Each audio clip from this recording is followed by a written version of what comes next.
Hello and welcome to Fletcher Solicitors podcast for every birth, every baby, every family, championing better maternity care through each family's story. Fletcher Solicitors are a leading national law firm specialising in personal injury and medical negligence, in particular catastrophic birth injury claims. When things go wrong in maternity care, parents need answers, and every case carries a wider responsibility to learn, to improve, and to help prevent harm.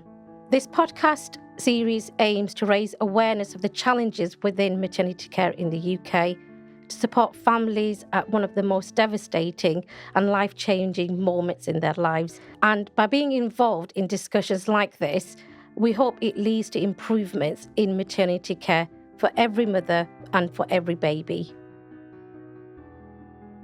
Our first episode will focus on maternity safety investigations and whether they lead to real change. We will be exploring how maternity safety investigations work, whether they will create real change, and what more can or should be done. I am joined by an excellent panel today. We have Sandy Lewis, the Director of Maternity and Newborn Safety Investigations, or MNSI for short, Karen Armsden, the Maternity Investigator of MNSI, and Sara Sutherland, a specialist barrister at Exchange Chambers. Thank you so much for being here today and welcome. I know your perspectives and your experiences will add real value to the conversation that we're having today. I'd like to just ask you to tell us a little bit about yourselves, if that's okay, and also just tell us why this conversation is important to you. So I'll come to you, Sandy, first, if that's okay. So thank you for inviting us. It's a real pleasure to be part of this conversation. It's such a fundamental piece of our work. From my perspective, so I'm the director of the Maternity and Newborn Safety Investigation Programme. My background is as a nurse. So I started my career in nursing, and intensive care nursing is my area of expertise. And then I developed a real interest in patient safety.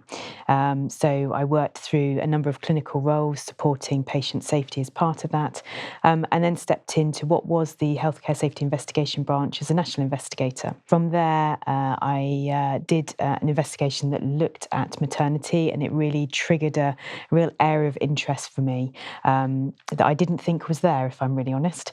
It just sort of popped up, and I was like, okay, and became really intrigued. A real fascinating, I think a very a challenging, very difficult area of investigation because of the sort of harm experienced by mothers and their families, but a really interesting area for me to have a look at. So I stepped across to lead the maternity programme element of that. Really, that's sort of what I've been doing over the last 7 years.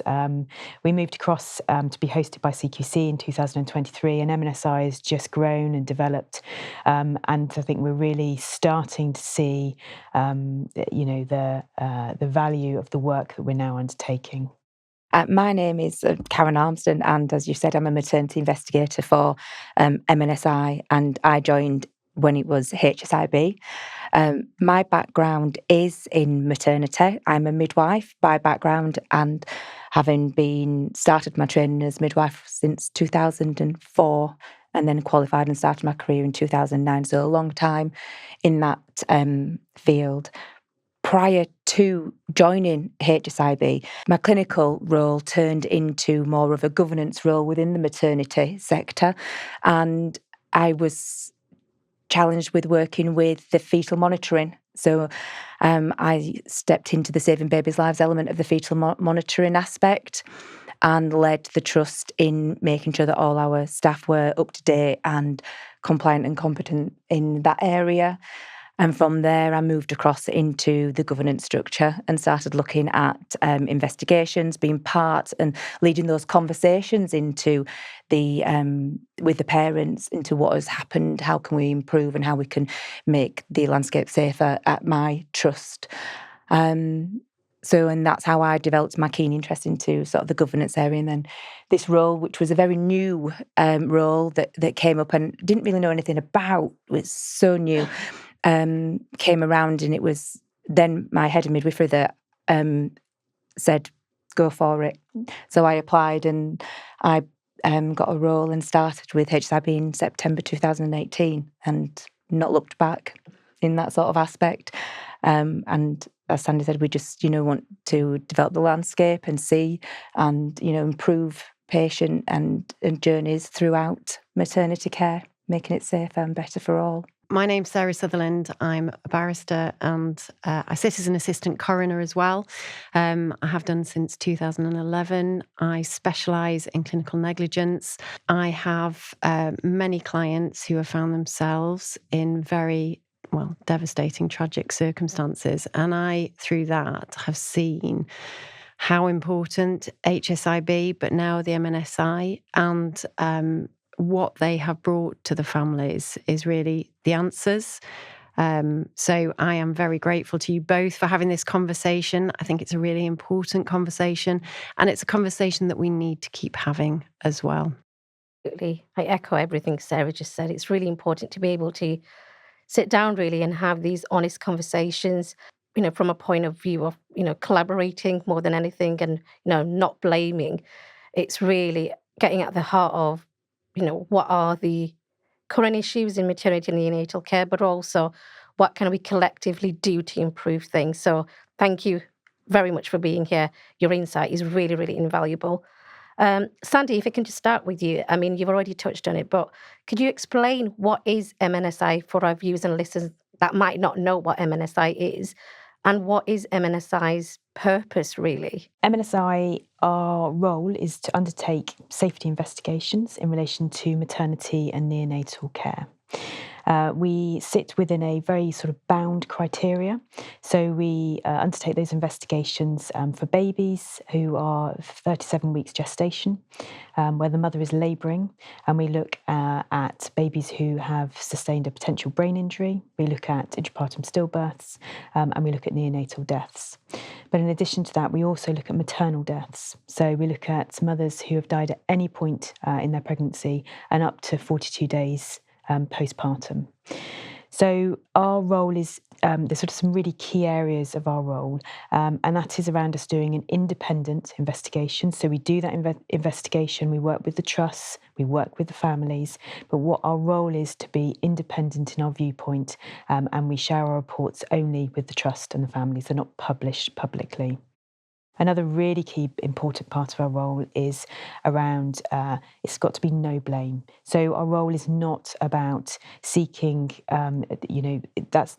thinking who is it to blame in relation to what's happened. What we need to look at is the systems and processes that enable learning to get back into healthcare and improve the maternity and neonatal services. And we have a really big role in actually developing that learning. And I think what we're now seeing as we've come into MNSI is that ability to share that learning in sort of a variety of different formats and different ways. Another really key in part of our work is families are central to everything that we do. So there is a huge level of responsibility on our investigators like Karen, who are developing relationships with families and listening to families, enabling families to be heard and really hearing what happened, what was their experience, and then being able to navigate those different perceptions of events to try and bring those the answers to those really key questions to families. And another part for me, which I also think is really key, is I think within the maternity and neonatal landscapes, there's a number of investigations that are undertaken. So we see a small proportion of those investigations. But actually for trusts, they're really only able to look at a sort of small part of that, what is relating within their sphere of care, where they have, the events might have happened within a trust. Our investigations are able to look through the entire journey. So we look from, the booking of the pregnancy, and we'll look right through to the event. And that means we work across multiple providers. We work across, they might be primary care services, secondary care services, ambulance services, a huge array of people, and we bring all of that information together. And what we know from historic inquiries is that families will say they've had to go to each of those providers to find what the answers are to that particular aspect of care, and actually the burden it puts upon them at such a tragic and devastating period in their life, to have to then take on that additional stress of having to seek the answers through multiple routes. So our ambition is absolutely to provide that for them, to give those answers across those multiple providers, and I think that's really, really important. So in terms of reports and when the MNSI are engaged, can families report, or is it just the trusts who report to the MNSI? How does it work? So only trusts can report to us, and they do that through a portal, a web-based portal.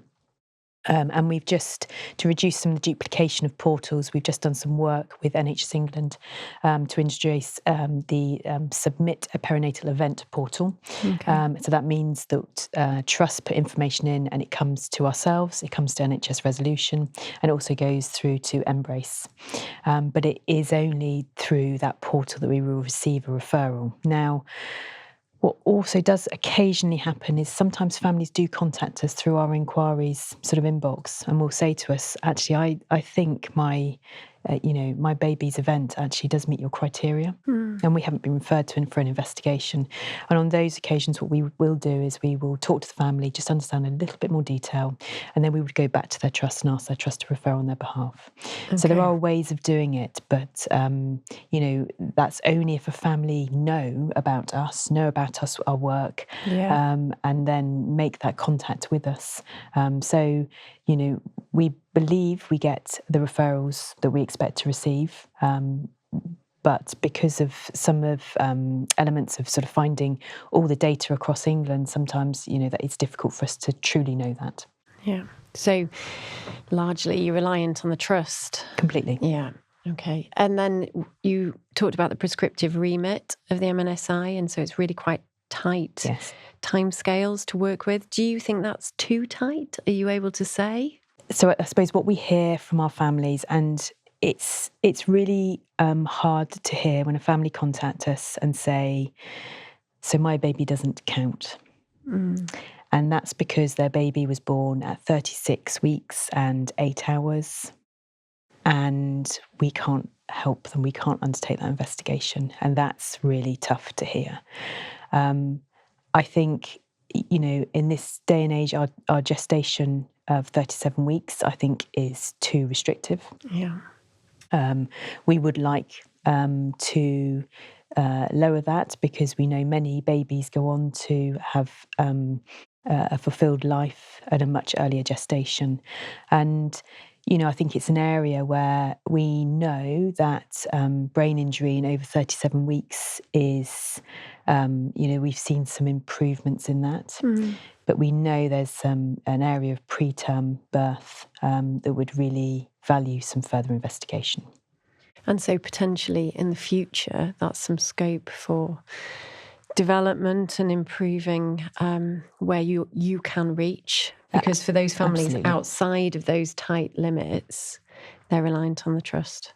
Absolutely. So, and we hope that, there's the sort of the national maternity and neonatal review that's being undertaken at the moment, and then the subsequent task force that's going to take forward some recommendations.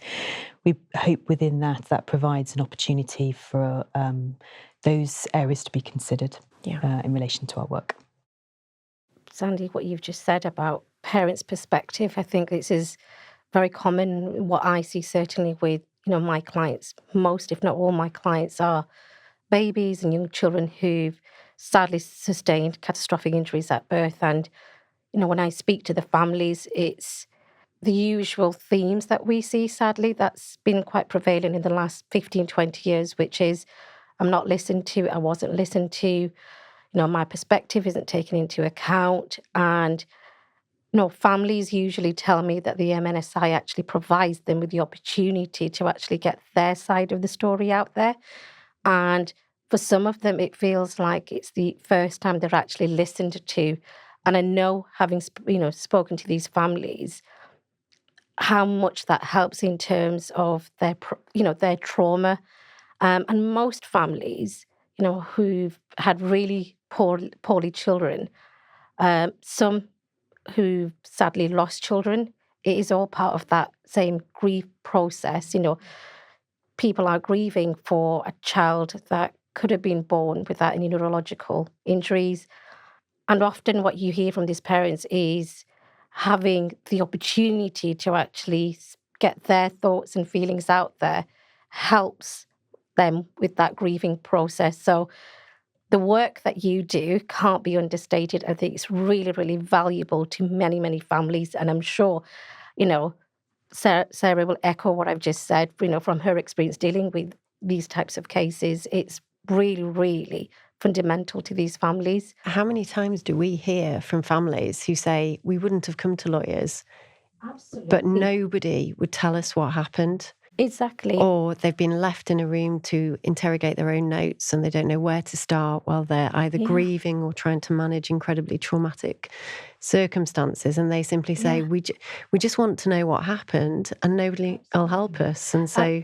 I think most, if not all, clients who come to us where their children have sustained a catastrophic injury, they're not motivated by anything other than, I want answers.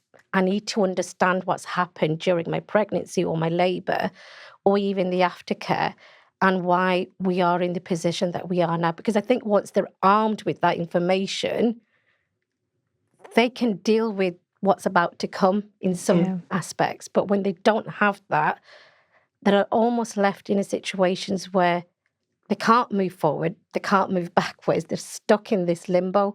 And ultimately, clients come to us looking for answers. So they want us to, request medical records for them. They want us to, go through the records really carefully with them to help give them the answers that they need.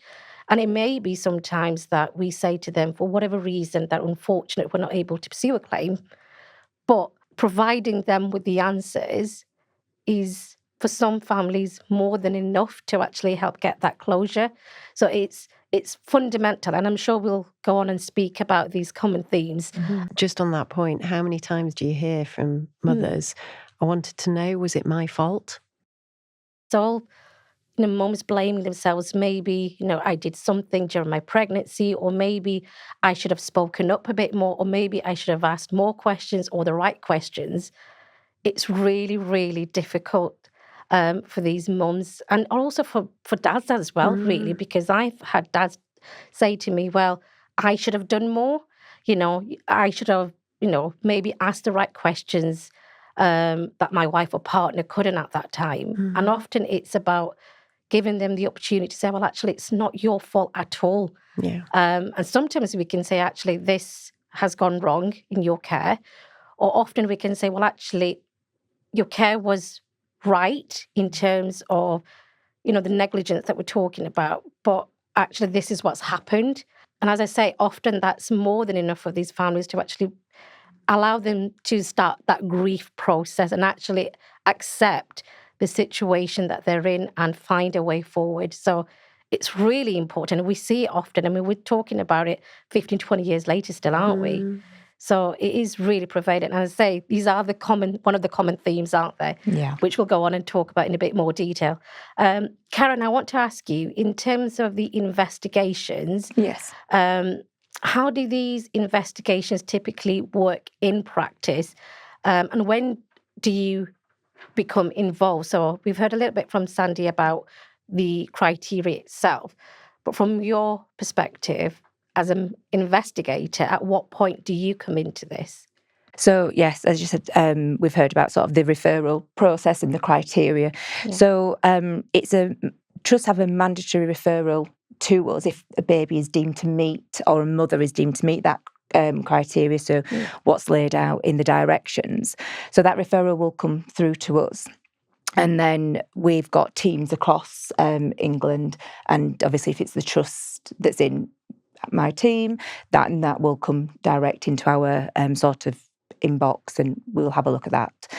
And then once the referral is in place, we will contact the trust to understand if the referral has definitely met the criteria, because sometimes trusts refer because they're uncertain And that's a really good place to be in, that they are referring, if they are uncertain of the criteria, we will have a look at it and we will take it to an internal triage process if we are uncertain. And then once it's deemed to be that it has met the criteria, the trust will let us know if they've spoke to the families and families have consented for MNSI to contact them.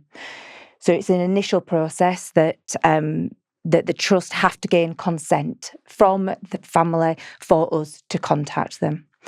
Once that process has happened, we will then speak to the family, explain to them who we are, why we've become involved, and ask them if they've got any questions about the process. But ultimately, our then next level is to ask them if they want to go ahead with an investigation, and for that they need to consent to us accessing their medical records. So it's a two-step process. Well, it's a three-step process really. The trust getting the consent to contact, and then us contacting the families for consent for the medical records. For mum and baby? Yeah. So well, mum ultimately, because mum is responsible for baby, so they sort of come together. So we get access to mum's records, which will then give us access to baby's records. And how do you define the scope of your investigation? So in terms of the scope of the investigation, what we look at is what happened. So we'll look at the criteria. So what happened is it a baby that's had a brain injury or has got a potential brain injury? Is it a baby that has passed away during the labouring process, or is it a baby that has passed away at birth in a early neonatal death? And so we look at that process and we look at sort of the event of what has happened, and then we sort of look back to understand how that has occurred. So we then look back through all the maternity records, look at antenatal care from the moment that the mum came into the maternity system really, and look at the mother's journey. And the father's journey as well, because they provide valuable insight into areas where you've said previously that, the mums may not be able to recall.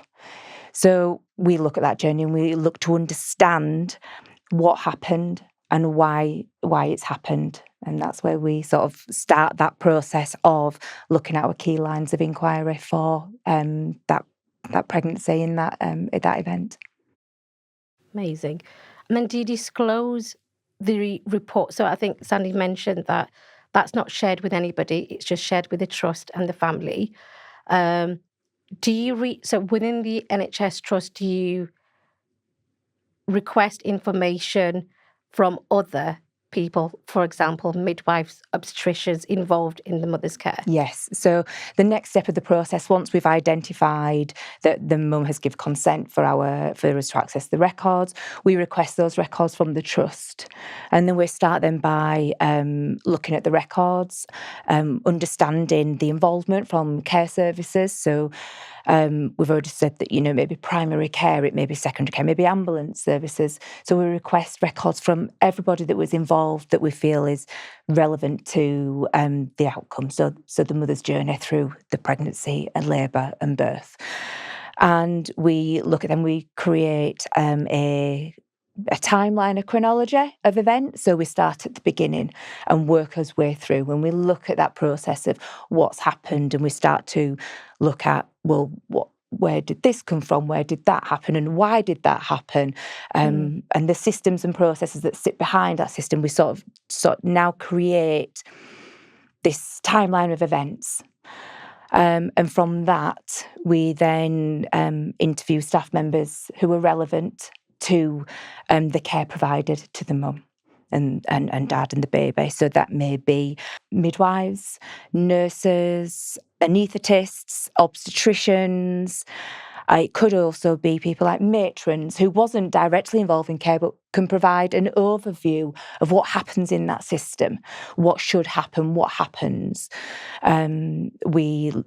Community midwives. So there's a whole scope of staff who we interview. It's not just looking at individuals, it's looking at the whole systems involved in the processes within the hospital, and understanding from their point of view, what does that system look like for the staff that are involved in it.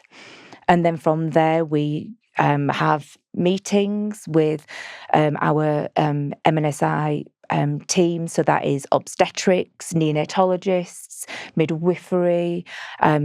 If critical care, we have independent critical care experts that we go to ask those questions, obstetric anaesthetists. So we've got such a variety of expertise that we reach out to for support and opinions in these investigations. And then we look to draft a report. And that's the crucial bit, getting the information onto the paper and making sure that it understands everybody's journey, what happened, why it happened, what made sense at the time, the processes, the systems, the background, the information all comes together in a draft report that then goes through more multiple steps of quality assurance to make sure that the final report is relevant and it's safety-led and it's learning for everybody, for the family, so they understand what happened, why it happened, why something happened at those times. And those reports are shared with the trusts involved. So if these multiple trusts involved and they have contributed to the investigation, then those reports are shared with all trusts. They have the opportunity to fact check them, yes, don't they? Do, yeah. So that's the crucial bit. It's the opportunity for all trusts and the families, when the reports go to the families, to make sure that the reports are factually accurate to understanding of their care for mothers and fathers, you know, what they can recall. Does the reports represent their voice within that report? And for the trusts, it's the same. Do the reports accurately reflect the documentation, the extra information provided through the interviews? And that is those bits that then following those reviews and the checks when the report goes to a final copy. Just to be clear, though, I think it's right to say the interviews that you carry out, they're not part of the report.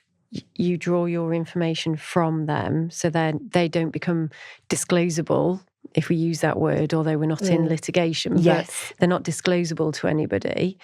Is that right? So the interviews themselves belong to the staff members, and they can request a copy of those interviews.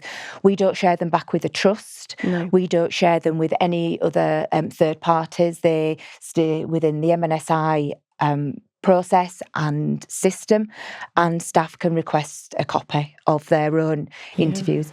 Now, what we do know is that if it is a coronial investigation, goes to an inquest, that coroners can request those interviews, and we do make that clear to staff members that that is a process that can happen. It doesn't always happen, but it is, you know, it is a part of that process if it goes to a coroner's inquest.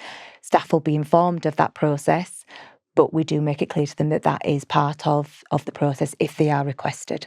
But it's a factual recollection, It is isn't a factual it? So recollection. it's nothing It is. that they should be concerned about. No, and absolutely then not. Just on that, I think on the MNSI website, there is a guide, a video guide, as to what the interviews involve, how they're conducted, really to reassure staff as well as families. So there's 2 different videos. Yeah, absolutely. So we send, when we speak to staff, we send out a very in-depth email to them explaining who we are, what we are, and information. So they get information sheets as well as consent forms that lay out exactly where they can find further information, links to the interviews.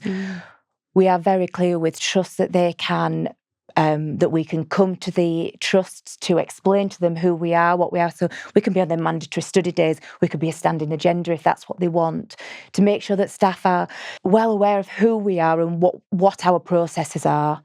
Because we don't want any staff to feel like we're blaming them, because we're not. This is a non-blame. We want to know what happened, what made sense at the time, and the information that we want from the staff. A lot of the information isn't provided in the records. So it's, you know, what environment do they work in? How do they work within that environment? What processes work? You've said your guideline may say this, but how does that work in reality? How does that work for you as staff within that trust? And that's how we draw those learning conclusions and the safety conclusions is, how does it work for them, and what can we do to improve the systems and processes that the staff work within. I think I've read some guidance by one of your colleagues. Is it Louise Rowe who has done, Yes. and the questions that she sets out and how they're open, they're not closed. It's about eliciting information, and really not so dissimilar to the coroner's court. So inquisitorial. What's happened? Yeah. If I go back to when HSIB first came into the role, or I first came into that role, on our training, we had training regarding investigative questioning and how we speak and how we have those conversations with staff. And I think that one of the first ones that we had was about TED. Tell me, explain to me, describe. And that's how I, look at my conversations. Tell me about it. Tell me what you can recall. Tell me about that environment. Explain to me what happened in your words, in your voice. And describe to me the environment, like I was there with you. Yeah. What did that environment look like for you, working in it? Where do your computers sit in that room compared to where you have to provide care? Yeah. And how does that work? What does that room layout look like for you? Where was the bed? Where was the chair? Where was that information? Where was the resuscitator? How do you get to those places? So, and that's, from my point of view, is essential part to understanding what happens when the people looking after mothers. I think it's really important, isn't it? I think, as investigators, you go and walk the floor. Yeah. Just walking that journey gives you a whole different perspective on how long it takes to get from here A to B. Suddenly you've got to go into a lift. All the other things that actually increase a complexity to what what is being asked. So it's really interesting how when people say to us, "Well, I've looked at the notes and they tell me this." That's a one-dimensional view. Yeah. The richness of those interviews, the richness of walking the floor, all those other bits and pieces, is just fascinating, and I think it really changes things. And really brings a real depth and understanding that we wouldn't get without going and asking those questions. But it's great, isn't it? Because that helps clinicians as well feed into this process of, did something happen that we can change? That we need to improve, and that's their opportunity without anybody perhaps senior to them or any sort of finger pointing. It's saying what's happened. Where do you think something could have gone wrong? Is there something that we can do? That's the opportunity when they talk to you in that blame-free environment. So it's not only giving the families their opportunity to hear actually what's happened, but helping the clinicians. Yeah, absolutely. And we also sort of conclude the majority of the interviews with, is there anything that you want to share with us that we haven't asked you? Is there anything that you thought we would have asked you that we haven't asked you? And is there any reflections that you want to share with us that, that we can, look at, that we can see, that we can understand, so that they have the opportunity to sort of share anything that they think is vital to these investigations, to the safety learning, to the landscape that they are working in as a role, as a job. Yeah, we often get feedback from staff who talk to us at being sort of quite a cathartic experience, because that's not to say that often staff step into, and we hear equally that staff step into interviews, they feel quite nervous, they feel quite worried, so actually the team do an amazing job of trying to support them by giving all that pre-information and then actually sort of setting the scene for them and actually just letting them talk. This is not a judgmental, there is no rights or wrongs here. Just tell us what happened. And then they kind of, they just explore aspects with them just to ensure that we understand them correctly. You touched on the factual accuracy process. I think it's quite complicated in this sort of day and age. Sometimes computer systems, what we see in our medical notes, and I'm sure within your world you see the same, is very different to what the staff see when they're putting information in. So trying to find information sometimes can be really challenging. And hence that one-dimensional review of just looking at medical notes does not give you the big picture.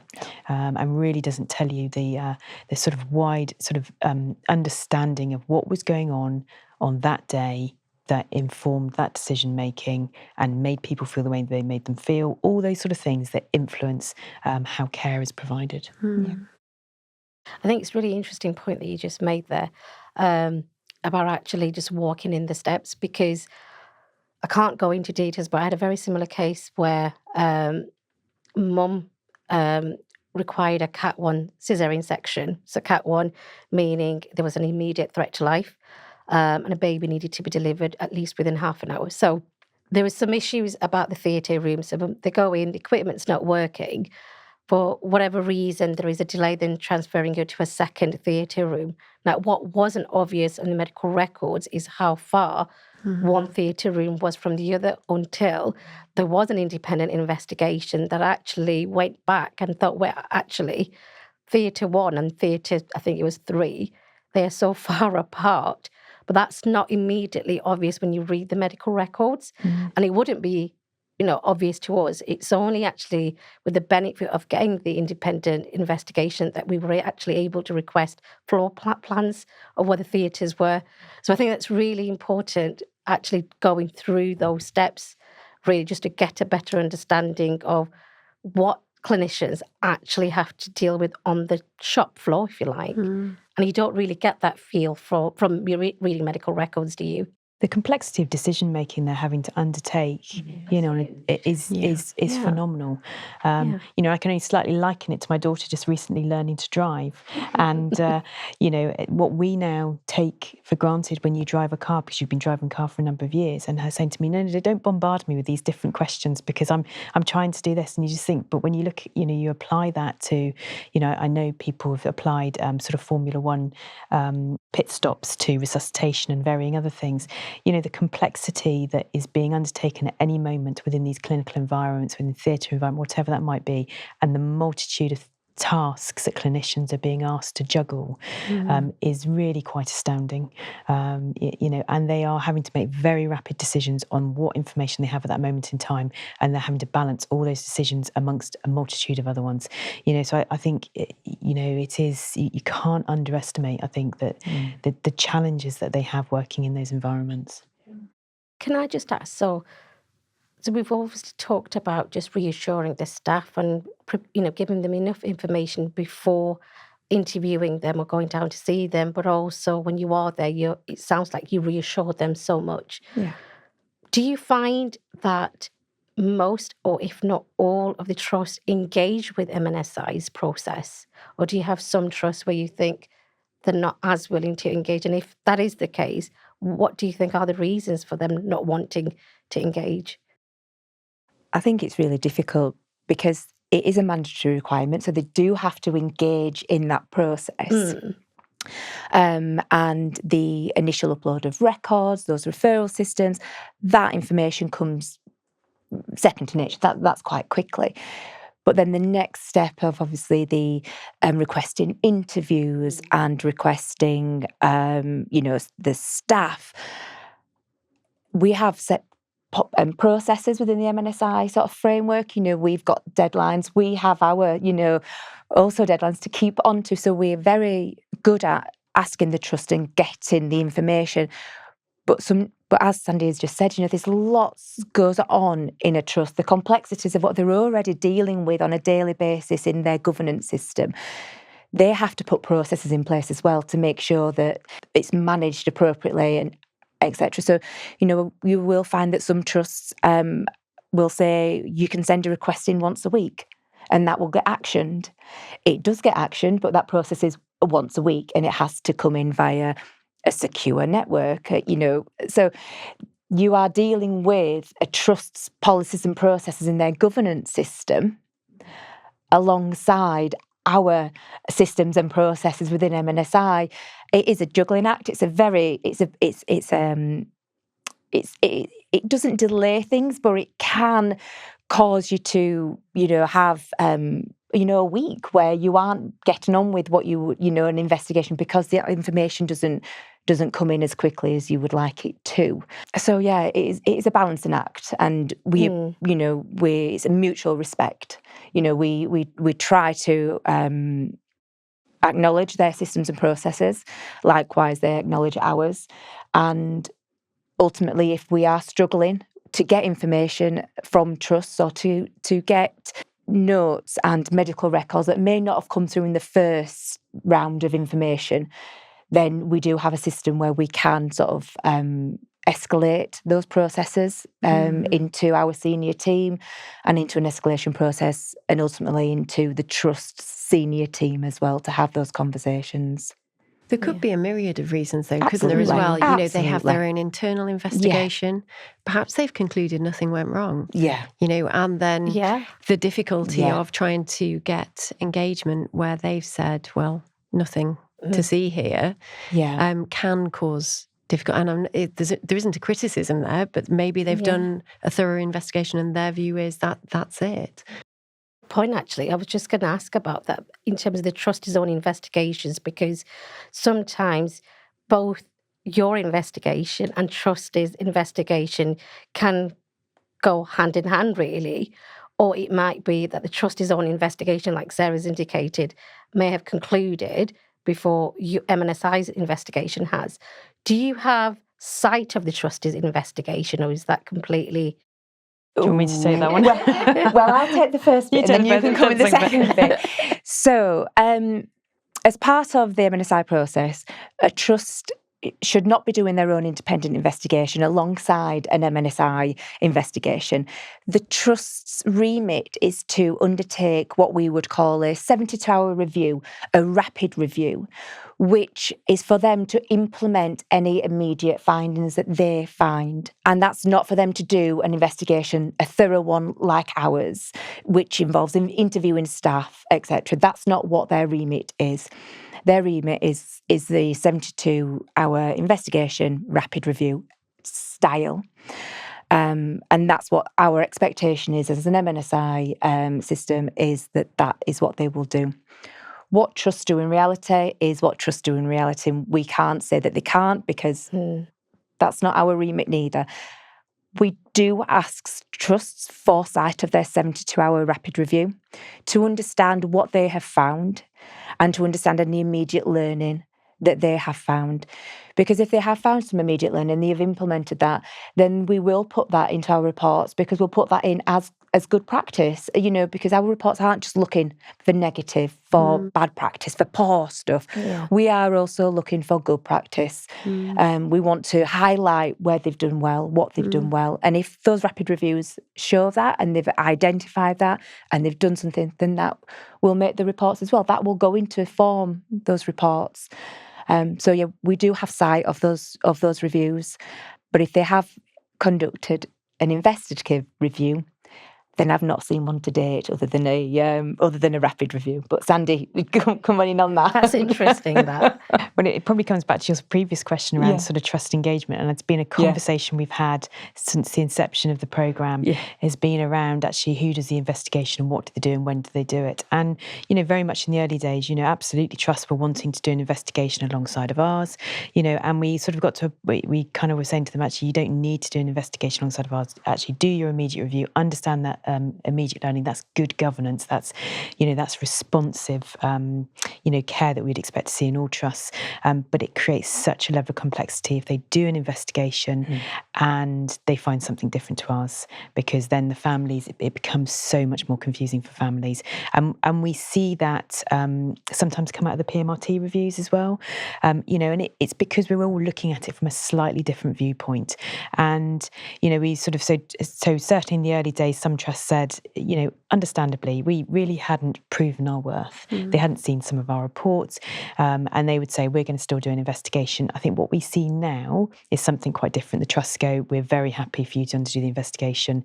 You know, we'll do the immediate part, and, you know, we will leave you to do the sort of the more extensive investigation around that.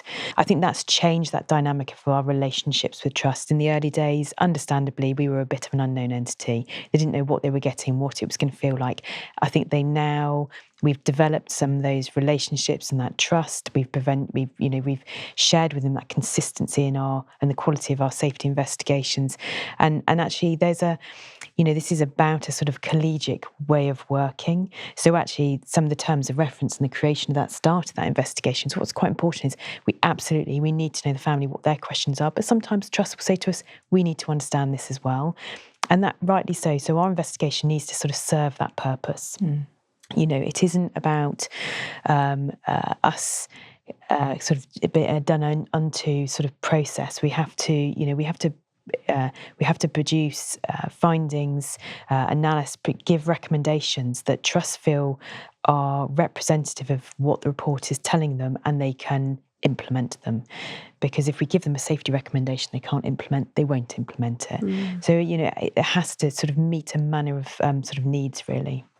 In many respects, you're lifting a burden off them, Absolutely, the trust, yeah. though, by being able to offer that independent expertise where you're going in and doing a thorough investigation and saying, these are the recommendations. It takes away the pressure on them to carry out such an in-depth investigation, which lots of them don't have the capacity to do anyway. Absolutely. And the other thing they tell us is, and I think particularly, they've asked us to undertake other investigations for them, which we're not able to do because of our sort of the way our sort of remit is set at the moment. And you can see that frustration, because if you want an independent review, because as a trust you go, we think we've looked at it from the angles we have, but we still have a family who feel that we haven't answered all those questions, where do they go to get an independent review? And, it's within other spheres of healthcare. It's not sort of unique to maternity and neonatal care, but it's certainly something we are asked on a regular basis by trusts. And they are reaching out within their sector to ask colleagues from neighbouring trusts, etc., to support them in doing an investigational review of care. But that creates its own challenges. Do you think a maternity commissioner, because I know this is something that's come about recently, do you think having a maternity commissioner would assist in that process?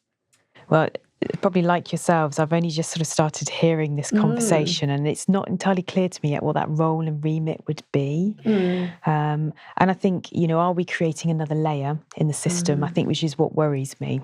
Are we just not utilising what we have? I think, maternity and neonatal services, and particularly coming from a nursing background, is so complex. And the level of scrutiny is so high. There's so many people asking them for information. There's so much data collection, bits and pieces going on at any one time. Actually, how do we reduce duplication? I think is what we need to do to enable the doing to be done. I think many sort of national investigations have been undertaken. I think if we looked back, we'd see similar themes arising from them. What we now need to be doing is the doing. So how do we support the trust to implement the actions that we're asking them to do? How do we resource them? You are seeing some benefit as well, aren't you? Absolutely. There's still a lot of work to be done, but I think the latest statistics suggest that, HSIB, then MNSI, you're seeing some progress. Fewer reports of babies with brain injuries. Yes. Still high stillbirths comparatively, but hopefully there are some improvements. Absolutely. And whilst we're seeing that, the sort of understanding the whys and wherefores as to why that reduction is happening. But I think we can't, we have to acknowledge that there's some excellent work going on in trusts. We know that a lot of that isn't promoted, but there is a lot of excellent work going on. There's a lot of areas of work that there's still much more work to be done, but we can't dismiss the excellent areas of work because we wouldn't be seeing that reduction if nothing was being done. And it's not only the investigations, I think, that the MNSI, because although an investigative body, you offer guidance as well. There are lots of, on your website, there's lots of resource there. And like you said, feeding in to other stakeholders. And the PMRT, which is the perinatal mortality review tool, which is a really helpful tool as well that hospitals feed into. Yeah, absolutely. Can I just circle back to what we just talked about, which is the reduction in incidences of HIE? Do we know the reasons why there is a reduction, or am I just opening a can of worms here? Because I think it's multifactorial, isn't it? It absolutely is multifactorial. I would like to believe that our investigations have made an impact on that. But I think we all recognise it's multifactorial. There is a number of, over the last 8 years, we're certainly seeing a number of changes in care, advances in care, all those sorts of things. So it's absolutely multifactorial. But I'd like to believe we've hopefully provided a significant level of contribution to that as well in relation to the investigations that we're providing. Actually, that wider learning material, I think, is really important. We know that for some trusts, they may see 2 or 3 events. What we can provide them with the bigger picture. So they don't think, goodness, that's only us that are struggling with trying to tackle some of these problems. Actually, they're national, some of these problems, in particular areas of care. And particularly for an area, something like maternal death, for most trusts, thankfully, it is a rare event for them, but actually it's devastating. It's devastating for the family, it's devastating for the staff. And what we can say to them is actually, we've seen a number of maternal deaths across the country, and some of these themes are similar. And I think that's where our thematic learning work is really, really important. And Karen will know, because we've done equally involved in a really interesting investigation around exchange transfusions. Now, these are very unique, very rare, very unusual, but it's really created a level of learning that we wouldn't have been picked up, and it's not unique. I think it's fair to say to neonatal children. The key concept about it was around a filter within a giving set. You'll see that across a wide area of healthcare. So there's some really fascinating pieces of learning that they may happen. We may have seen 1 or 2 instances of them, but actually they create a level of learning which is much wider than that. And I think that's the value of some of the work that we're seeing. And to the point, the British Association of Perinatal Medicine, BAPM, have endorsed some guidance around that. MHRA, which is the devices agency, are sort of looking at that information, and it cascades. So what you end up with wider stakeholders really being able to bring the jigsaw puzzle together and use their influence to implement change. But the trusts still, just aside from the MNSI and all the benefits that the trusts still have obligations, particularly with duty of candour. Yes. Reporting STICE, Embrace. There are all sorts of obligations that remain with the trust that are not for you to deal with, but they must. Can I just ask just a couple of questions on investigation and MNSI's role really into that. How do you avoid hindsight bias? So I'm going to open the floor to you both, really. I suppose from an investigator's point of view, we're looking at what happened and what made sense at the time. To the staff, really, why were those decisions made at that time? We're not looking back and thinking, well, this was the outcome. Why wasn't this done? It's about what made sense to those staff members at the time. We're not apportioning blame, or liability to them or anything. We just want to understand from their point of view what happened at the time, what made sense. If that guideline doesn't work for you and your roundabout, way to do that work does, why does it work? And, and looking at it from that point of view for the staff members, we don't look back just because we know the outcome. We want to understand the there and the then of what happened. Yeah, absolutely. I had a recent conversation with a neonatologist actually about benefit of hindsight and it's how wonderful. You avoid it. It's wonderful.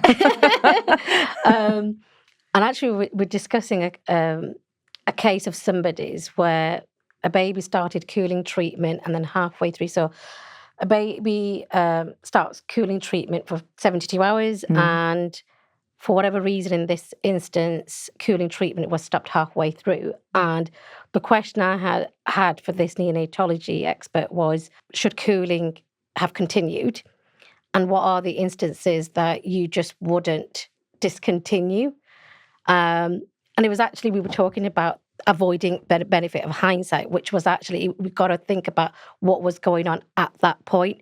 What information did the neonatology team, what was actually going on in that room to lead them to make that decision? So it's all very well for us to say, well, actually, you should have continued with cooling treatment, but it's really understanding what happened at that point, what information that neonatology had access to, and really the risk versus benefit decisions that those clinicians had to make in that moment.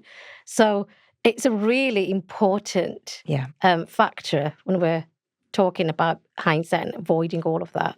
Yeah. I think it's an interesting one, isn't it? Because as humans, we all naturally have our biases. Absolutely. And, that's the part you have to... there's a check and challenge in all of us. And actually, as part of the investigation process, I think what really strengthens that is having a multitude of different people looking at it. So what you end up is, you check and challenge each other around where your biases might be. And, so often people will say, actually, I don't think I'm the person to look at this investigation because actually I know I have a bias, and actually I think that's going to change what that might look like. So I think there was an absolute importance around kind of doing a bit of a internal check and challenge with our team around that sort of bias. And I think that's what we get through our investigation process with so many different people looking at any one investigation. You end up with that consensus of opinion and a bit more proportionality in relation to sort of what the outcome of that investigation should be. Yeah, it's about those decisions at that time, isn't it? And that's those decisions that were made, and you've got to understand those decisions based on the information provided at that time. We can all look back in hindsight and wonder why we did certain things. But it's not. It's about what made sense at the time. And recollections change over time, don't they? Absolutely. Particularly if something hasn't gone as you would hope it would go. You look back and think, well, this is what happened. And actually, you look at the notes, it tells a different story. You speak to somebody else, they tell a different story. And so it goes. So that's why you need this multifactorial approach, the holistic approach. Absolutely. Absolutely. I liken it when I'm speaking to staff and to families about a jigsaw puzzle. We're just trying to gather the information together and place it together as a jigsaw puzzle to understand what happened, to fit every piece together, because when you look at the records, they don't automatically make sense of what happened, but the information that then comes through from the staff, that adds a different layer to it, and you think, oh, actually that fits in there, or that may fit in that point. And on complex cases, which are really complex, what I sometimes find myself doing is getting a big piece of paper and writing down the key events and slotting in that other bits of information into a more succinct sort of timeline as that information is, to see where it all fits and how we can make sense of that information, because we've got the time and the resources to do that, and that's not what trusts have got. They've got so much going on that these independent investigations are so vital to be able to understand those extra layers and those extra levels that happened. I mean, I had a case that I think you're familiar with, Karen. But one of the midwives gave evidence, and then the obstetrician took the stand and said that didn't happen. Yeah. Now, the midwife believed that it had happened. Yeah. But he was very clear that it didn't. And so it's that trying to pick through and work out. And we're not suggesting anybody's lying. Nobody intended to do anything. But it's just what's happened. Yeah. And sometimes we have to reflect that within our investigations, that sometimes we have completely opposing recollections of events, and we can't get to a place of understanding what the one version is. So our job is actually, our job is to then represent both recollections of event and say we can't actually come to a conclusion which was which and which was not, because that's not what our role is. But that's very difficult, and we certainly know that that's sometimes quite hard for families to understand, when you have those different opposing opinions. But we can only reflect what we hear and what we know, to try and balance that out. For the benefit of our listeners and viewers, the M&S investigation, it's not something you do years after birth or an event. So in terms of recollection, we're not talking about interviewing clinicians or families years down the line. No. We're talking about maybe the coming weeks and months after the event. Absolutely. Yeah. I mean, the aim is to, as soon as we possibly can, we're required to complete our investigations where reasonably possible within 6 months. So that's what gives you sort of a bit of a balance around that time frame. I think, Karen, often a month Yeah. The trust don't, it's very unusual for trust to delay referrals to us. Sometimes there can be delays around consenting, just because families are going through such devastating times. But actually, once we have that consent to access medical notes, sometimes families will give us consent to access the medical notes, but say, actually, I'm just not ready to talk to you. So that enables us to get on and do the other bits that we can do until the point they are ready to talk to us. But it's generally weeks, probably. Yeah, maybe a couple of months probably at tops, isn't it, before we get to talk to people. Yeah, and as Sandy said, not all families want to have those conversations with us. They want the investigation because what they want to achieve is that it doesn't happen to somebody else. They don't want their other families to go through what they've gone through. So sometimes they're happy for us to investigate, but they just want to receive a report at the end, and that's absolutely fine. And some families want to have a conversation as soon as possible, and absolutely fine as well. But we always lead our investigations with the families in mind and judging how they want to be involved. You give them the option, even, I know I've given the option to families, even sort of like a week before the report will go into the quality assurance process. Sorry, I can't get my words out. Do you want to have a conversation with us? Do you want to share your journey with us? And often they won't do, but just giving them time, to go, just to have, a think and to think, shall I? They'll often share questions if they want questions answered, but, we do lead by the families and what they want, but generally speaking, families, want to share their journey with us and we want to listen. Absolutely. And, you've spoken so eloquently about the support that MNSI provides to families during the investigation stages. What should families understand about the actual process, the good, the bad care, and what that might look like? Because often, as you've said, I've got clients very much in the bracket that you've described, which is clients really want to speak and get the story out there, what's is fresh in their mind, and they want answers. Equally, you've got families who are just so devastated and so overwhelmed by what they have to deal with, that is the last thing they're probably thinking about there and then. So in terms of families, what should they understand about the whole process involved? And again, you've talked about it's not blame. And how does that land with families? Because often I can imagine they're looking for someone to blame. Yeah, it's a wide variety. It is a wide variety, but we are very clear with the MNSI process, with the family information about, apportioning blame, that is not within our remit. It's about understanding what happened, identifying, learning, and improving safety. And that's what we speak to the parents about within the remit of our investigations. And as we've said previously, most families, are wanting to identify that learning so that learning can be shared with the trust, so it can goes on to change practice, so it doesn't, so inevitably doesn't happen again, so it can be avoidable within other cares of mothers and babies. And that's what we try to make that clear to families, that is our remit, and that's what we are looking for within the investigations. I don't know if I've missed anything there, Sandy? I think the only thing I was going to say, I think another sort of key thing families really, to help families, we can't do an investigation without their consent. But in getting that consent, we will work absolutely at the pace a family wants us to work with. So they, that initial contact, it will be as much or as little. We work with them to understand how they want to be communicated, when they want to be communicated. I think there's, it can be quite overwhelming when so many things are going on at one time for a family, that they're worried then they can have somebody else they're going to have to talk to, someone else they're going to have to answer some questions, something else they're going to have to do. Actually, the team will work with the family. They will say, great, if you want to consent, all I'm going to ask you to do is consent for medical records. If you're not ready, we'll come back to you when you're ready. If you want me to communicate with you by text every 3 weeks, that's exactly what we will do.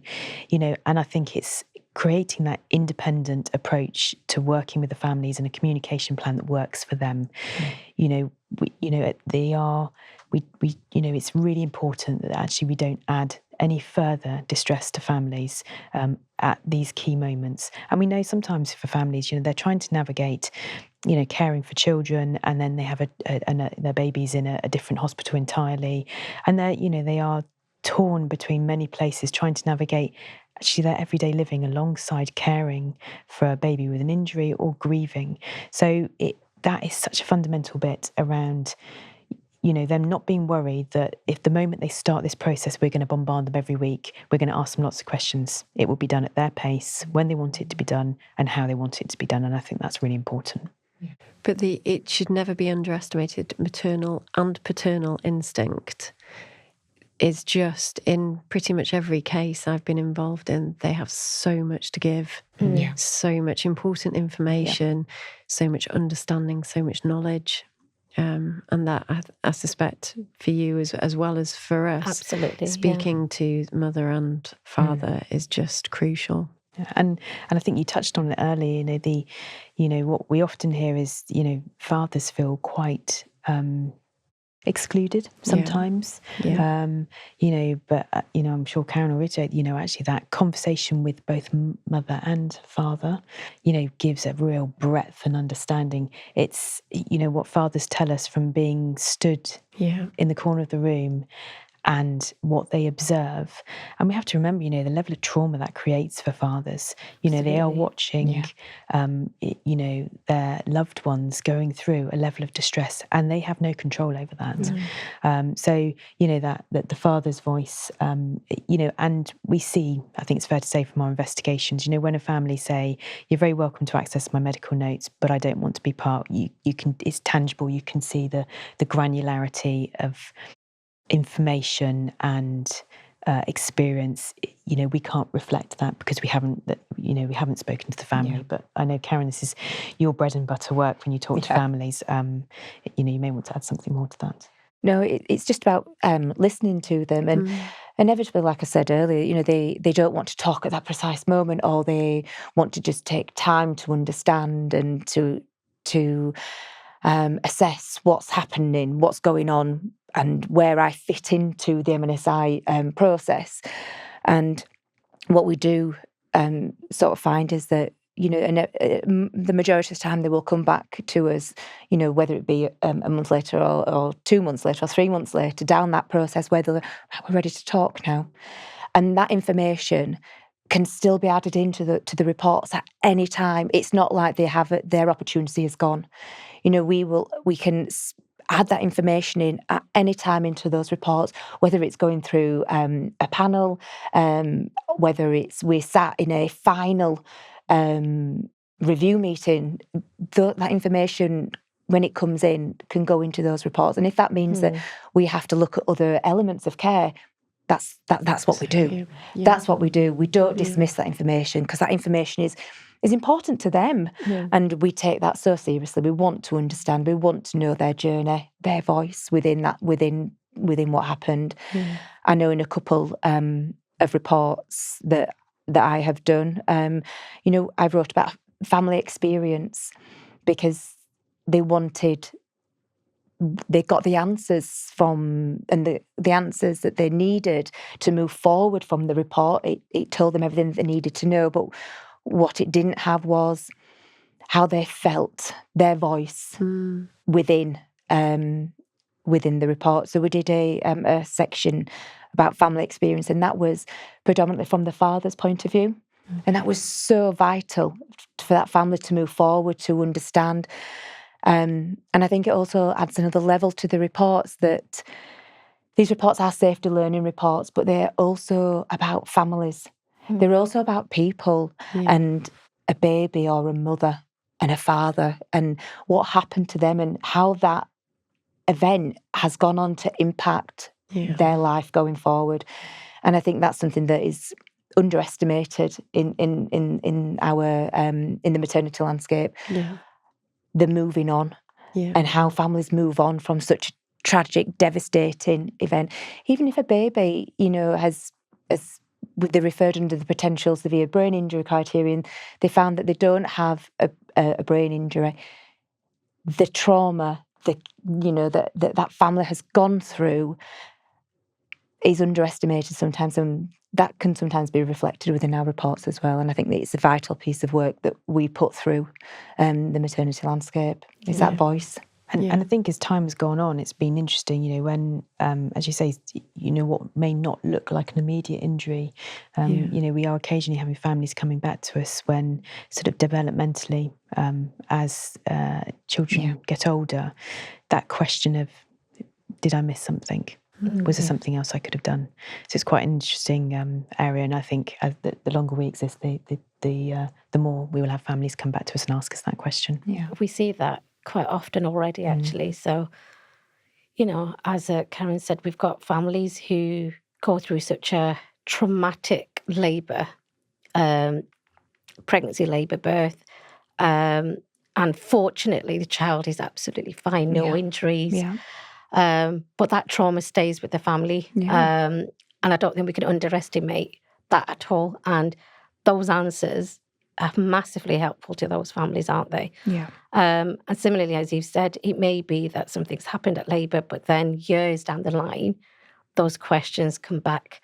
And we find families coming back to us and say, well, actually, can we look into this again? Or I'd like to query this. And I suspect, from what we're seeing in terms of the birth injury claims that are out there, that this is going to be, quite common in the next couple of years. And I think it's because we've got better, about raising awareness about birth injury and obviously MNSI. There's so much out there that allows parents to actually ask the right questions. And I think if we're looking back 10, 15 years ago, and it's, I don't think the information was out there for parents and families to access. And I think we're getting better at that. Yeah. So while you consider each case individually, do you have any experience of similar failings repeatedly being identified as, throughout the course of your investigation? Are there any common themes that you see? So we're doing a number of things. I think what we recognise is for frontline clinicians, actually to give them a lengthy report, and it takes a period of time to do, if you're going to say we're going to do a learning report, it could take 6 months, 8 months, a year to get that out. So we've been trying to think about actually what are ways of getting our learning out that really support frontline staff to be able to see them, think, gosh, that's reflective of what I'm seeing. Actually, that's a really useful piece of information. So we're doing that through varying routes. So we do have, we're maintaining some of our blogs, some of our briefing papers, but we also do what we call safety spotlights. They're in our bulletin, and that enables something from an investigation. You could go, we don't have all the answers. We recognise we don't, but we pose the question and actually say, have you thought about this? Have you thought about that? And there's a vast array of what those questions might be. So they're in our bulletins all the time. And I think the other thing that we've added into our reports, which is a real development from us, from where we were under HSIB, we put safety prompts in. And again, these prompts are things that we haven't gone into all the detail for them, but what we know is that there may be some further questions a trust needs to ask itself in relation to the processes and systems they have in place that support a particular element of care. So I think there's a sort of variety. I think the other part for us around our thematic learning is our ability to expand that and work with other stakeholders. I think Karen's touched on it. I know I've touched on it about us being one part of the jigsaw puzzle. And actually what we know is that working with other stakeholders, they have other pieces of information that I think then provides a vast array of sort of granularity and depth and evidence to support some aspects of learning. And a couple of examples that I touched on, one around exchange transfusions. Another area we've worked with NHS England is on is the maternal care bundle. And they've just released that to think about actually, what does that look like? And we did some care, some of that work covered pre-hospital care. It covered sort of epilepsy, VTE, so venous thromboembolisms, and sort of hemorrhage. So sort of those, again, providing sort of some frameworks for trust to work in relation to some of those things that they're seeing. And we're just doing a piece of work around home birth. We've done a piece of work already, which we're hoping to publish soon. But again, working with NHS England around actually what is the guidance around home birth. We know it's a particular area of scrutiny coming, in the country at the moment. But we also know women make the choices for home birth, and some of those times those choices are made because of their experiences work, when they've had babies in hospital. So it's a little bit around navigating those aspects of care. But you're giving them all the resources, all of the scaffolding. The trusts now need to implement it. So that's the sort of missing piece of the puzzle. For some trusts, not for all of them. But I think that leads to Baroness Amos when she commented on the fundamental problems that she found, and they may be reflective of what you'd seen. And I think we were going to talk about that. But just in a summary, what she'd said is capacity pressures, culture and leadership, racism and discrimination, poor responsibilities and lack of accountability when things go wrong. And does that resonate with some of the investigations and the findings that you have? Absolutely. And certainly an area we've done quite an extensive level of work around is ethnicity, health equity. We've implemented within our investigations. When we first started investigations, we didn't actually talk about the ethnicity of our families, and some of the rationale and reason for that was around sort of trying to ensure that they, anonymity and protect that aspect. But actually, that learning along the way is. Actually, we do need to be talking about that, and that's really important. So we've done a huge amount of work, certainly over the last 3 to 4 years, but predominantly in the last couple of years. And now within our reports, we really work with families to understand actually, what sort of health equity impacted on the outcome. What was it that affected them during their care that created an inability for them to access care, for them to participate in care. And we see it for them, we do an assessment to understand actually how easy it for them to access us for an investigation. And so we have 2 tools where we have what we call a health equity warning score, and that's supported by a health equity toolkit. And so in all of our investigations, or in our maternal death investigations, we look at that score for mothers to truly understand what impacted on them being able to get the care they needed. But actually what we see from our families is that often we are putting a mirror up to areas of health equity that they haven't seen themselves. So, an example, and I know there's lots of conversations around, ethnicity, access to language services is a very key area, and we see it repeatedly, and that has a multitude of challenges, but there's a whole raft of additional nuances. There's, many examples around families saying, I have to make a decision whether I buy food for my children or I get the bus 3 times to go to my maternity appointments. I have to make a decision around what does that mean for my other, how do I care for my other children and access the care I need during my pregnancy?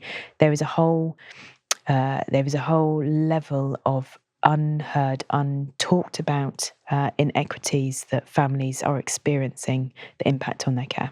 And we see it so often, don't we? I mean, as Sarah just alluded, that Baroness Amos, who's published her interim report and the final report is due imminently, she talks about, and this is quote for quote, she says, the system is not working for women, babies and families or for the staff. And he recognises the extraordinary pressures that staff are under, the rising complexities, workforce shortages and competing operational demands.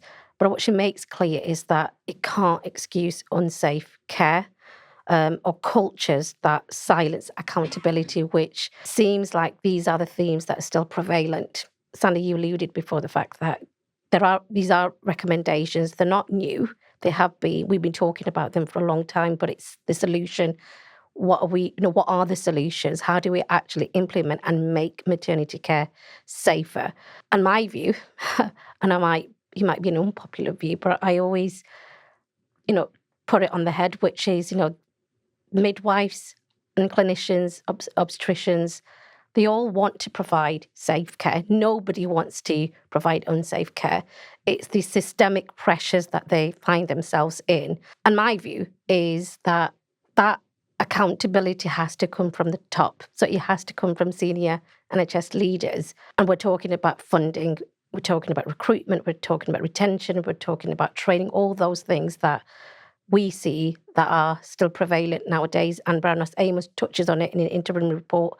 And I look forward to reading a final report when that's published. Investigations, do they lead to real change from your experience? And what do you think needs to change in the maternity and neonatal care? It's a very broad question, I appreciate. So that's the $1 million question, I think it's probably fair to say, isn't it? You know, I think what we see our trusts trying to implement are recommendations. What we also see is trusts overwhelmed with recommendations, so they're not sure which to prioritise. Are staff being heard in relation to the resources they need to provide that safe care? You know, are we working in, are we reducing duplication? Are we providing efficient sort of services that meet the needs of our population? Or are we actually in a place where we have services that met the needs of our population 20 years ago, but actually now they're not representative of our population? So I think it is complex and really difficult what needs support, to make those changes. But I think there is a responsibility of senior leadership in trust. There's a responsibility of us as a programme of work and other areas of work to actually be collaborative and support trust to implement the right care, reduce the duplication, and enable them to prioritise what safe care looks like. Sort of something was said to me many years ago is, when you look at the priorities around patient safety and then you look at the size of a finance team, I think that possibly is representative of, actually some of the struggles that trusts are trying to balance. They're trying to work in one hand against targets and finance restrictions. And I think their ambition is to absolutely achieve safe, high quality care. But I think that's often very difficult and very challenging when you're trying to balance it against this.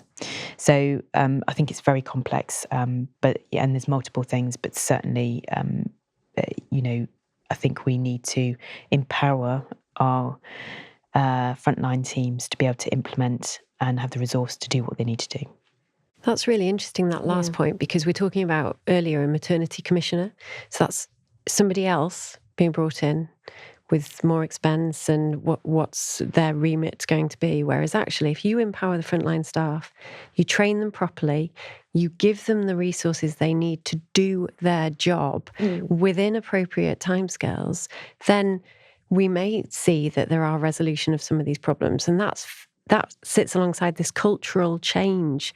How do you change the culture? Well, you start with the people on the ground and you empower them to do their job properly.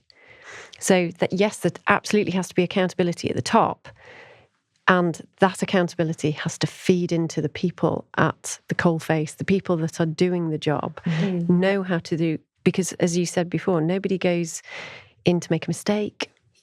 Everybody is there to do a good job, to make a difference. Well, give them the resources, the training. How many times do we see where perhaps a very junior or newly qualified midwife is put in the most difficult situation?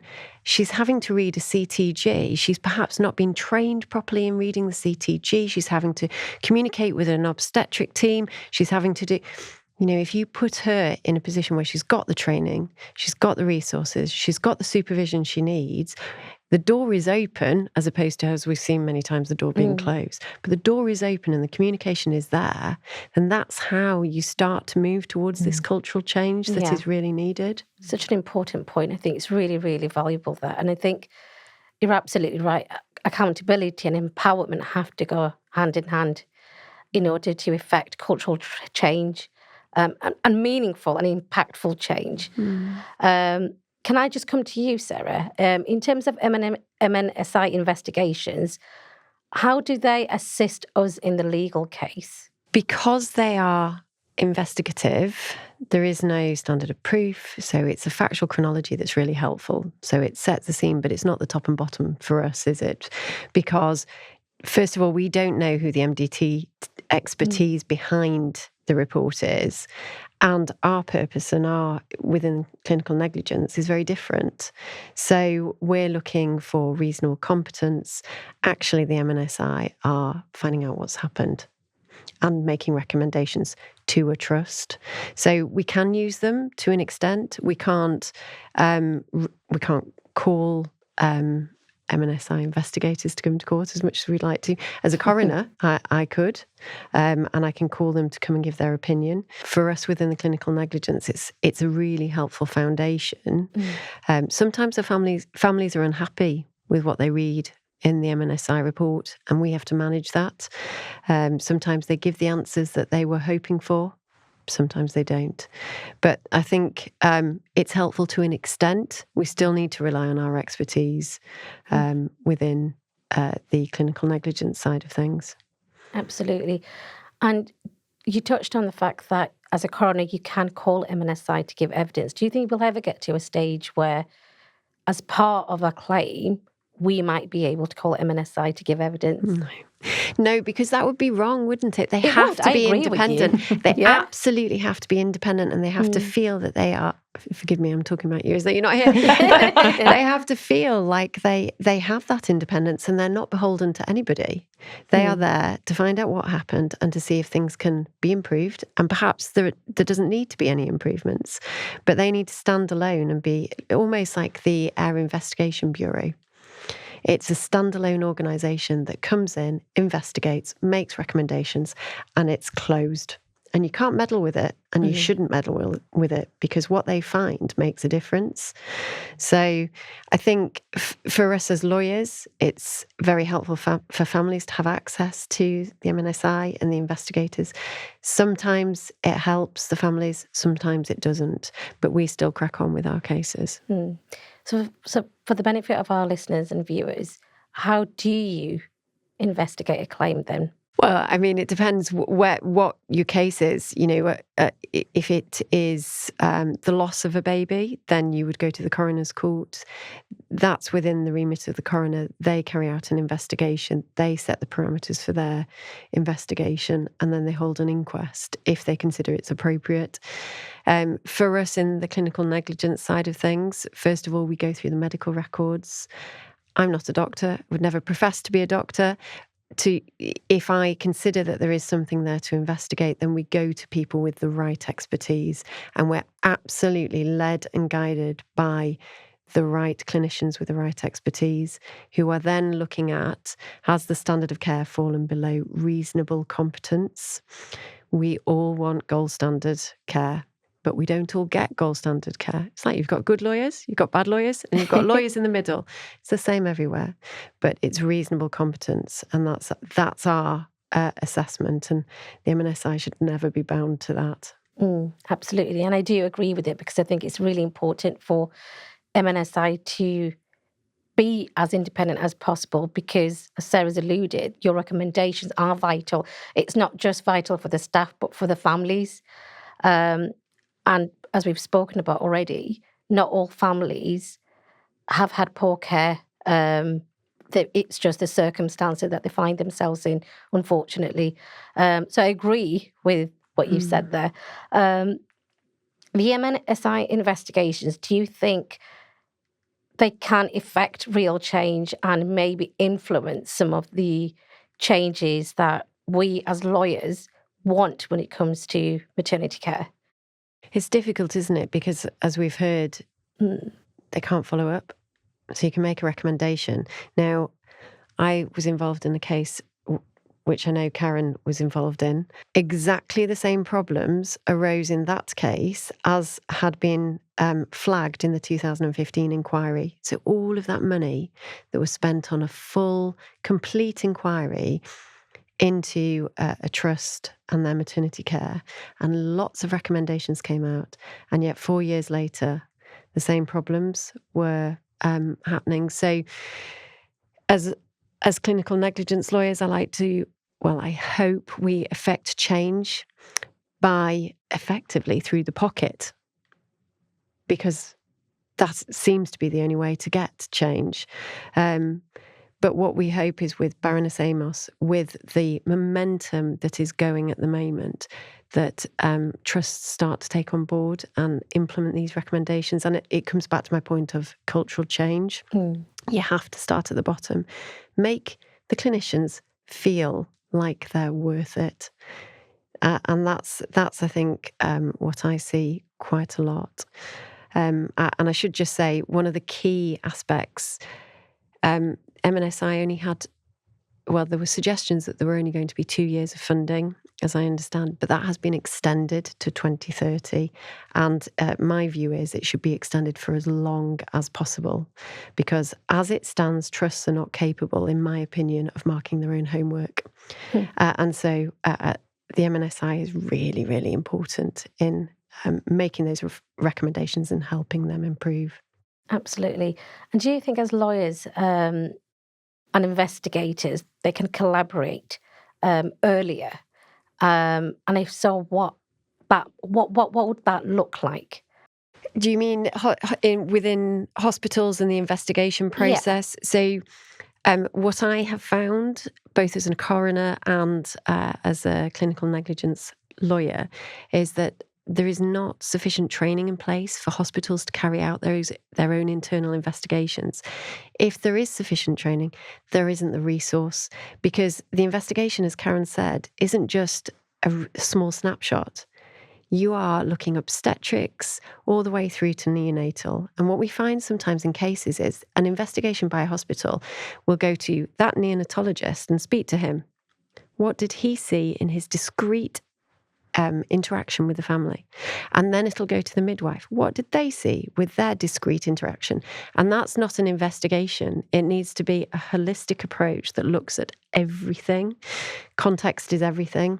And so you can start pointing fingers if you're, oh, they didn't do this or they didn't do that. Actually, what we need to look at is the whole process and say, right, what went wrong? Let's identify it. And let's affect change. So in answer, no, I don't think a typical barrister's answer, sorry. No, hospitals, as far as I'm concerned, are not equipped for whatever reason, it's various reasons, to investigate themselves.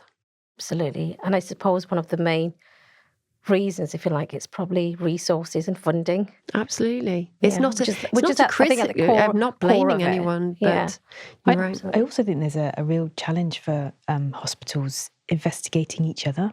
You know, when we talk about some of that cultural change, you know, actually, if you have clinicians investigating their colleagues, that creates you know, a considerable level of stress for them all.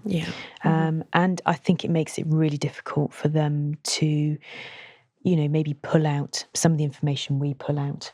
You know, from what we hear from trusts, they say, please, can you do an investigation? Because what they don't want is colleague A to be having a conversation with colleague B. Actually, the role of the trust should be to support their staff. To make this, any investigation should not be a punitive process. It should be about supporting the staff, to encourage staff to be reporting, to feel positive about learning that will come out of it, and that it won't be about an individual clinician. It will be about the systems and processes that did not work on that day in that event. That, I think, is a really key area for trusts and where their roles sit. Yeah, I agree. Absolutely. Well, sadly, we are coming to the end of our discussions today. So I would like to ask each of you for your final thoughts, if that's okay. What is the one key change that could make the biggest difference in improving maternity and neonatal care? And I'll come to Karen first. I think we've touched on it so much in these last couple of minutes that we've been talking about. It's about that culture of change, isn't it? And giving the staff the empowerment to invoke that change, you know, to say to people, this isn't working, we need to do something differently. What can we do differently? Actually, we can do this differently. We need more sonokids. How can we listen in effectively to babies' heartbeats if we don't have those sonokids?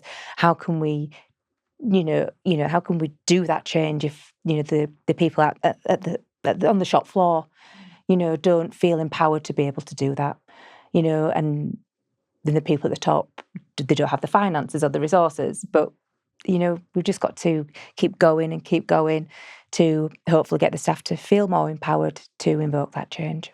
Absolutely. So I think mine's probably a broader one, and I'm probably not going to say this quite so succinctly as Karen. For me, I feel through multiple inquiries that have been done over the years, we know what the problems are. I think we need to start implementing the recommendations and the actions, and we need to resource them adequately to do that. I think, we live in a really difficult place at the moment with further inquiries incoming, and I think that's exceptionally difficult for everybody involved. And I know there will be families who still feel their answers, they haven't had all their questions answered, but we do need to start doing the doing. And we do need to start ensuring that we implement what we already know, because I suspect, we will have, there's further inquiries that will be coming out later this year. Are they going to say something that we don't already know? That's maybe equally the $1 million question. But I think we need to start adequately resourcing what we do know to start informing that change. I agree with all of that. And I think a really easy way of progressing is start with communication to families, communication to staff. Let's keep the momentum going and realise that if there is something you're concerned about, talk about it. How can it be improved? So yeah, I agree with all of that, plus communication. Absolutely. Well, thank you. It's been a really insightful discussion. We've explored how maternity safety investigations work, the challenges within, and whether they truly lead to meaningful change. It's clear that we have made some progress, but we've still got a long way to go to improve maternity care for every mother and every baby. So I'd like to take the opportunity to thank each of you for being here today, to Sandy, to Karen, to Sarah. Thank you very much for your perspectives. It's been a really, really great conversation to be involved with you all. My sincere thanks to you all. I am very much looking forward to speaking to you again, hopefully in the near future, particularly once Baroness Amos's final report is out.